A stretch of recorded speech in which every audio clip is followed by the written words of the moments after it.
यह समग्र शिक्षा एवं यूनिसेफ के तत्वाधान से सभी 75 जिले में एक करियर गाइडेंस कार्यक्रम चल रहा है, जिसमें सुल्तानपुर जिले में 10 और 11 को ये प्रशिक्षण रखा गया, जिसमें सभी विद्यालय के प्रधानाचार्य एवं नोडल शिक्षक को 2 दिवसीय प्रशिक्षण दिया जा रहा है। इसमें सभी लोग बहुत उत्साहपूर्वक इस करियर गाइडेंस प्रशिक्षण को ले रहे हैं, जो बच्चों के हित से संबंधित है।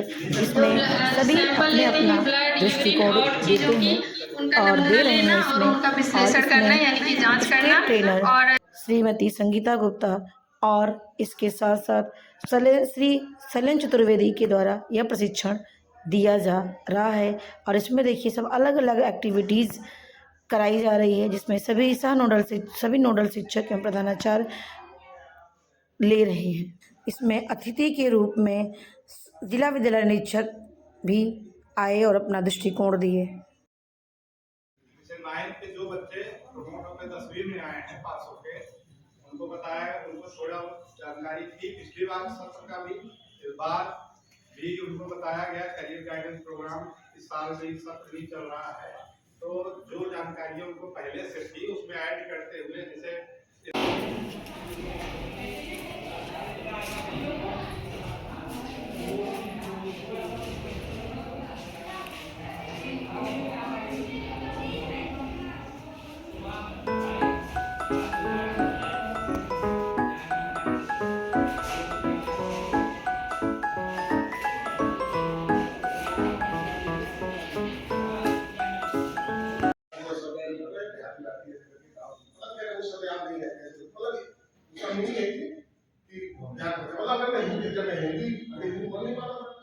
बोला जाता था इस तरह से सबको हर साल 400 बच्चों को चुन लीजिए कि मुझे इनके अंदर चाहिए जो भी बच्चे।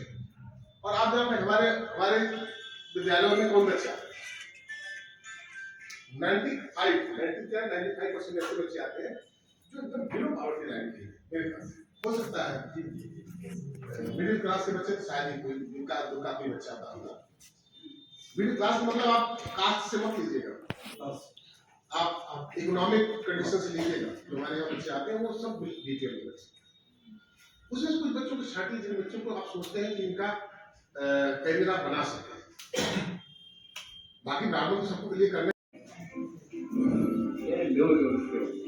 मैं अपना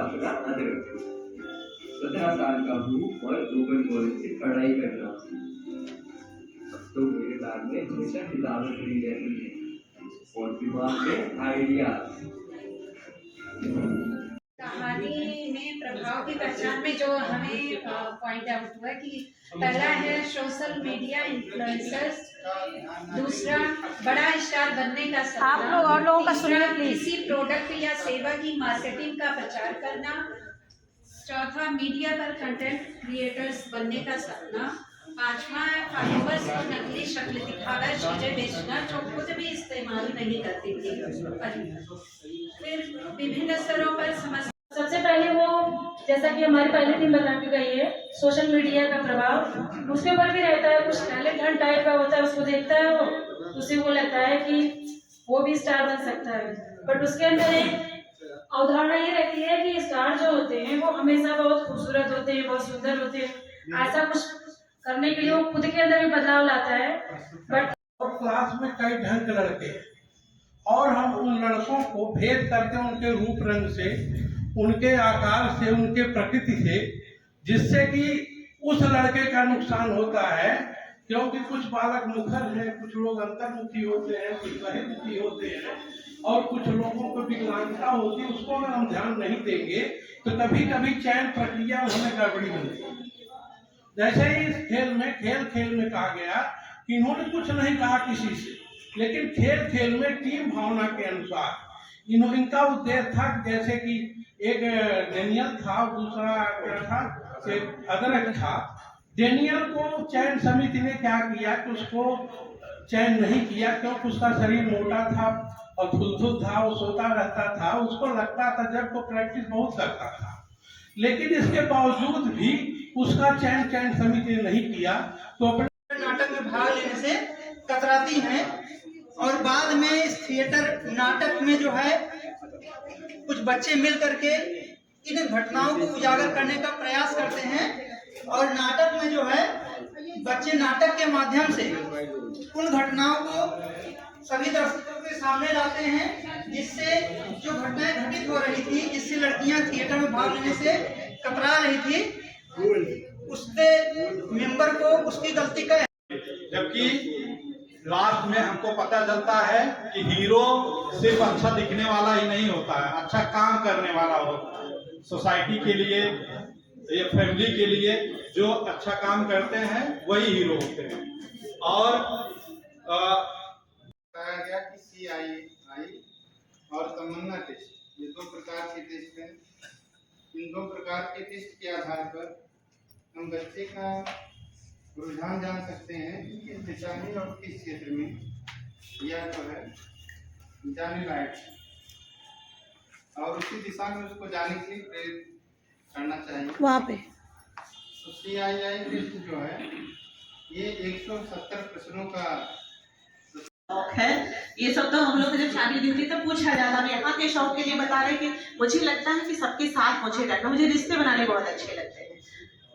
कॉमर्स साइड फिजिकल के साथ ये तो बेटा तुम नहीं कर सकते उसको। तो क्या हम डॉक्टर का फॉर्म भर सकते हैं? हे भगवान, इसको करियर काउंसलर की बहुत जरूरत है। ये एक केस था, दूसरा केस है।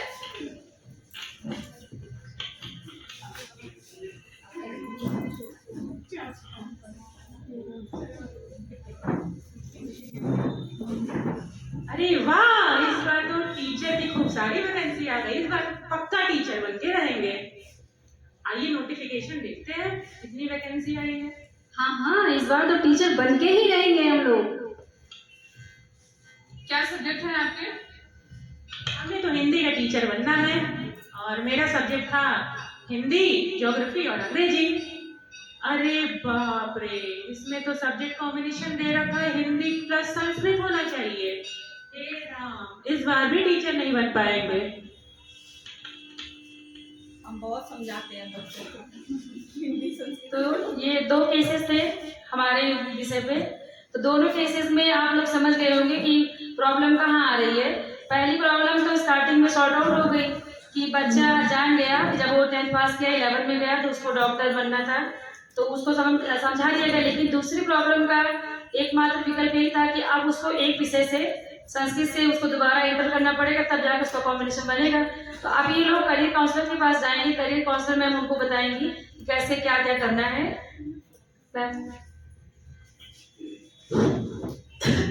ये जो केसेस आपने 2 देखे, इसमें आपने देखा कि एक बच्चा हमारा डॉक्टर बनना चाह रहा है, लेकिन उसने विषय जो ऑप्ट किया है वो फिजिकल एजुकेशन है। तो क्या वो डॉक्टर बन सकता है? बिल्कुल नहीं बन सकता। दूसरा बच्चा हमारा JEE मेंस करना चाह रहा है, लेकिन उसने भी कॉमर्स और ऐसे सब्जेक्ट ले रखे हैं जो कि हम जिससे कि JEE मेंस का एग्जाम नहीं दे सकते हैं। तो कैरियर काउंसलिंग की जो हमारी फर्स्ट स्टेप है, जो हमारी फर्स्ट सीढ़ी है, जो हमारी फर्स्ट प्रायोरिटी है, वो सबसे पहले बच्चों की रुचि का तो निर्धारण हमें करना ही है तमन्ना और CII टेस्ट के माध्यम से। लेकिन उसके बाद वो जो बनना चाहते हैं, अगर वो टीचर, डॉक्टर या इंजीनियर बनना चाहते हैं, तो उसके लिए उनको कौन से सब्जेक्ट किस कॉम्बिनेशन के साथ लेने हैं, ये बताना भी एक टीचर का, एक करियर काउंसलर का कर्तव्य है। और हम इन चीज़ों को ध्यान में रखें और बच्चों को जब वो इंटर के सब्जेक्ट भी इलेक्टेड करें, ऑप्ट करें, तो हम उनको, अगर कोई बच्चा हिंदी ले रहा है तो हम उनको समझाएं, या संस्कृत ले रहा है, या सामाजिक विज्ञान के लिए अगर वो कोई इतिहास या ज्योग्राफी